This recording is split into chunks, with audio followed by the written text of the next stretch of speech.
Peace, peace. What's up? What's up? Hey, I know it's early, and I was compelled to get on here on this 5th day of January 2024 to give y'all some encouragement for this.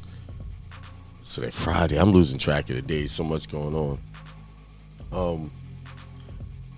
I thought I'd share something with you. I've done this before. I read this scripture before, but it never gets old. And it's Ephesians chapter 4. Ephesians chapter 4. Let me kill the music here. Ephesians chapter 4. And it's verses. I like to read all the scriptures. It's a few scriptures, but I always like to read the scriptures in front of it. The one that I was going to read was going to be chapter verses 22. But let's start with 17. It's called the new life. Because aren't you looking for a new life? Aren't you tired of the old one, the old broke life, the old depressed life, the old problems in their life? You're looking for peace, prosperity, and extreme wealth. I'm hoping that's what you're looking for. And that wealth could be defined as anything. That could be wealth in love, wealth in peace, and wealth in money. But I would say you would want to put money in there because you need that to survive in this current system that we live in. We need financial stability if you're living in this system, unless you're one of those people that can go and live off the grid. You don't need internet, you don't need phones, you just need land and space. And you could build your own and hunt for your own food and grow your own food.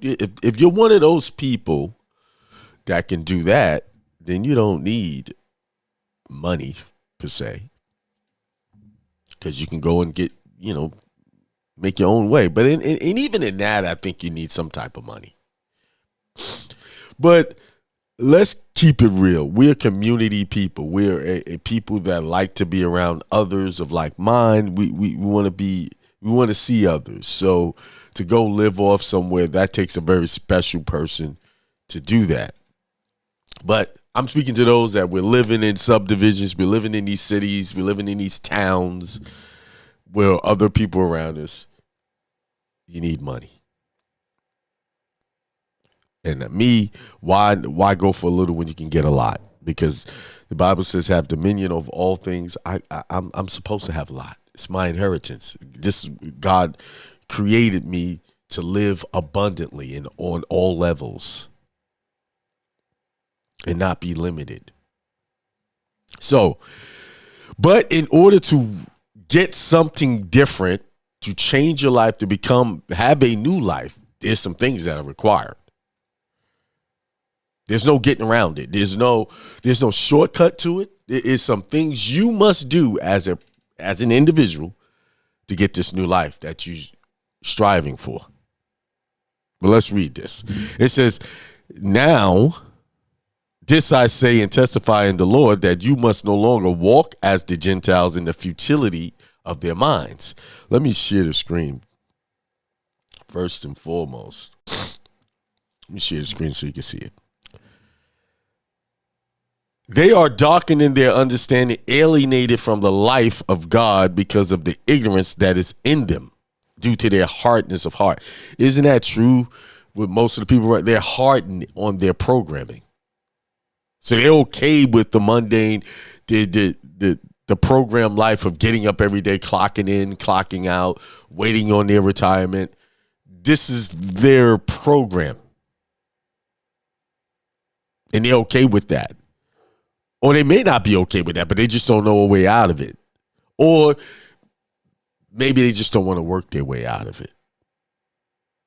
So many times I run into people, they say they want something different than when they're presented with the work that's involved in making these changes. Oh man, that's hard. Oh, I got this to do. All of a sudden they come up with all kind of excuses as to why it's difficult for them to free themselves from that slavery. So basically, they don't want to be freed as a slave. right? Wasn't that like when Moses came to free the Israelites from Egypt's captivity, being under the captivity of the Egyptians? And at first, yeah, we want this, yay. But then when it started to get hard, they started complaining that, what you doing? We had a good life. We had a good slave life here. You messing us up, man. What you doing? See, they wanted the freedom until the difficult times came. Now let's talk about on an individual level, on your life, my life. Yeah, I wanted the freedom, and the difficult times came, and they still come. Even in my freedom state, they still come. They never stop coming, because I got so many layers to work through and elevating myself that whenever you're trying to become better than what you was today, you got to meet the challenge of who you was yesterday. Right? That's the difficulty. That's the wall you're fighting. All the other stuff is just symptoms of that one thing, that you're fighting the old you to get this new life. You're fighting you.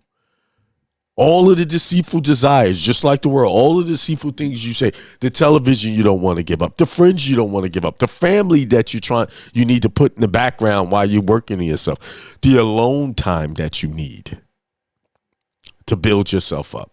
Because you cannot build yourself up without going into a state of seclusion, mentally, spiritually, and physically. You got to go into a seclusion. It's a requirement. Even Christ, when he preached, he went into seclusion. After he preached, he went into seclusion. You need that. You need to recharge. But let's keep going. Verse 19, they have become callous and have given themselves to sensuality, greedy, to practice every kind of impurity. Isn't that what's happening? The callous, they don't care. As long as I'm having a good time, as long as I'm watching my game, as long as I'm watching my movie, while I'm hanging out with my friends, talking about nothing that has anything to do with progress and prosperity. Yeah, I need my friends. Yeah, you can have your friends. No one's saying you can't have your friends, but you can't have all of those friends that are not going where you going, and have that new you. You can't have them. All of that's part of your old life. You can't have the old things to get you got to let go of the old things to get the new things. I'm sorry. There is no shortcut to this thing. There is no, let me take a little piece of that. Because a little piece of that old life is going to grow, bring you right back. So let's keep going. But that is not the way you learned Christ. That's not the way you learn the high consciousness of Christ, the mind science, right? Assuming that you have heard about him and were taught in him as the truth is in Jesus, to put off the old self which belongs to your former manner of life and is corrupt through deceitful desires. See, your old life is corrupt through deceitful desires. The deceitful desires is this. Oh, I can still spend time watching these movies. I can spend time with these friends and family and all of this stuff and still be able to make it happen. No one has proved me wrong in this. I see it all the time. I see people talking about want to make change, but they're still hanging on to the old stuff, the old associations. Yes, every character in the Bible before they got elevation had to separate from family. They had to leave. They had to go on. When Christ started his ministry, where was his family? Even when he was a young kid, he stayed at the temple when they left, when they were ready to leave. Willing to put in that extra work. It doesn't mean you curse your family and look down on them. It means you need time away to build yourself up. You will go back to your family and be able to associate with them, yes. But your consciousness should be different. Like when I associate with my family, I let them be who they are, and I'm going to be who I am. I'm strong in that way. They come over and spend time at my house from time to time. I'm open to that. But what happened before I could do that? I had to build myself up spiritually so that I can handle the energy of the life they lead versus the one I lead. Nothing's wrong with them. I have a great family. See, what you have to do is build yourself spiritually before you have to put them aside for a time. These friends and family. Because if you continue in the associations that you are in now, you will always be sidetracked away from what you're trying to accomplish. You got work to do. Time is running out.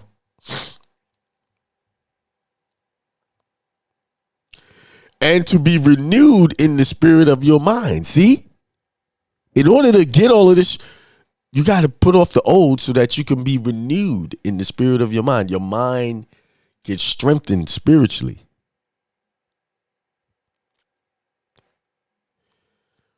And to put on the new self created after the likeness of God in true righteousness and holiness. It's called the new self. And the new self, you have to purge the old. You can't put new over old. You can't put deodorant on over a dirty body. I'm sorry. If your body already smelling, you try to put deodorant, it ain't going to work. That smell ain't going to, it don't work like that. You have to clean yourself.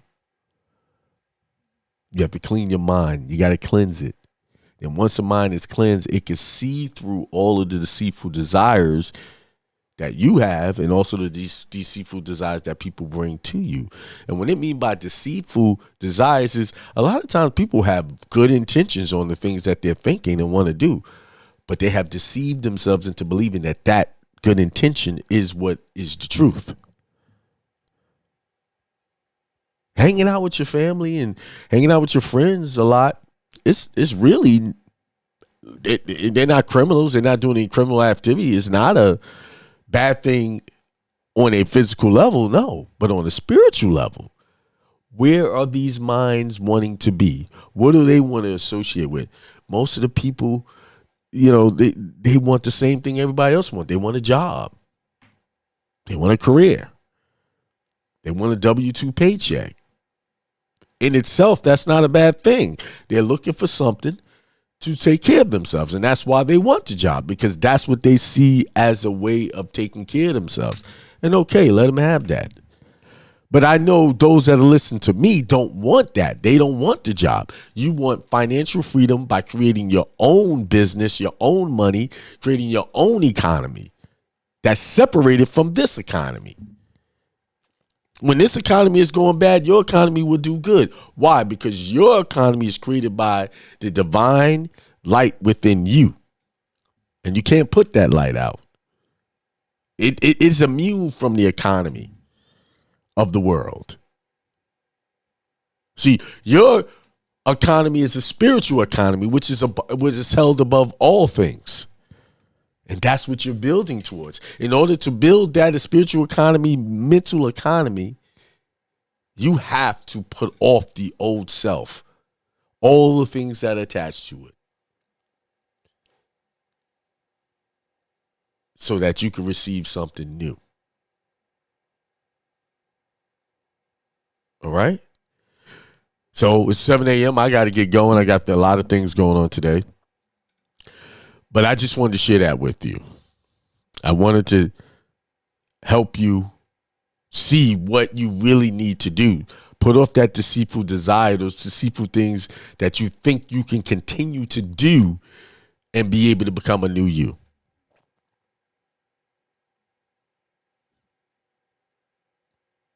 And I want to emphasize that your friends and your family may not be bad people. For the most part, most of my people that I hang with, they're good, really good people. But a lot of them are doing some things that I don't want to be a part of. And that is 9 to 5, clocking in, clocking out. I don't want it. I don't want that life. That life is depression. It's exhausting. It takes up all of your time and your creativity. It takes away your divinity. To me, that's not what God created me for. And I know that's not what God created you for. God created you to be the power the spiritual individual, the divine peace in your own life. You must have control over that. And you can never have control over that clocking in on somebody's job. But I'm like Christ when he says this. Forgive them, Father. They know not what they do. Forgive those who do not see this light, do not see the power of their own divinity. Forgive them. They don't know. They're not doing it maliciously. They just have not reached that point in their spiritual journey to make that change. One day they will, one day they won't. I don't know. But I'm only speaking to those that have reached that point where they're tired of that old life and they want to move on to something new. It's 2024. You add that up. 2 plus 2 is 4. 4 plus 4 is 8. That is the number of money. And it's infinite. Infinite flow. Current of money. And with that being said, peace, prosperity, and extreme wealth. Until next time, go forth and make it happen for yourself. You can't save other people. You can't save your family. You can't save your friends. You can't even save your children. All you have time for is to save yourself. And once you save yourself, then you can give people the information that they need if they so choose to take it. Peace.